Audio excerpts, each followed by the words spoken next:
Over time, your chain can become really loose, and if it's not part of your maintenance schedule, it definitely should be. A worst case scenario would be your chain derailing and putting a hole in your crankcase. That is not cool. Today we're going to show you how to tighten your chain and how to tighten it properly. So as you can see on this WR, very loose chain. Now before we go riding again, we're going to need to tighten that. And how do we do that?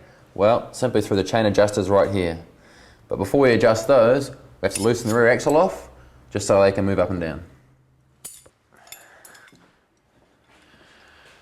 So first of all, we crack this off.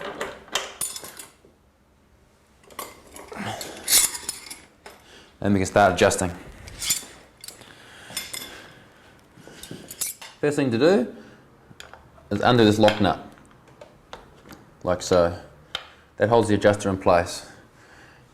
Then use your other tool to simply wind it out. Now the key is to line it up with these little lines on the axle block here to your line on the swing arm. You're going to get both sides exactly the same, so the wheel's nice and straight. So we're on 1, 2.5 there. We'll check the other side.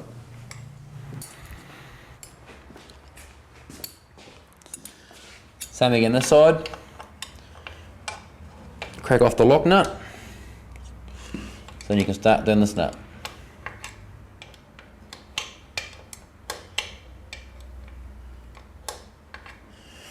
Again, 1, 2.5, make sure this lined up perfectly.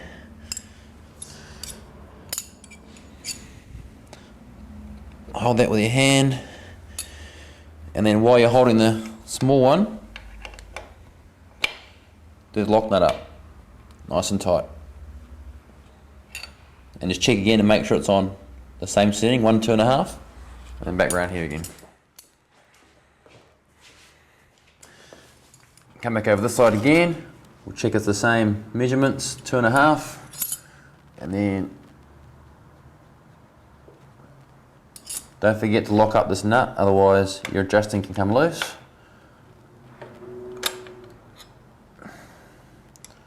Make this nice and tight.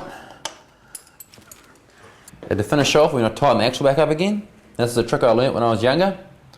Put something in the rear sprocket here and roll the chain back.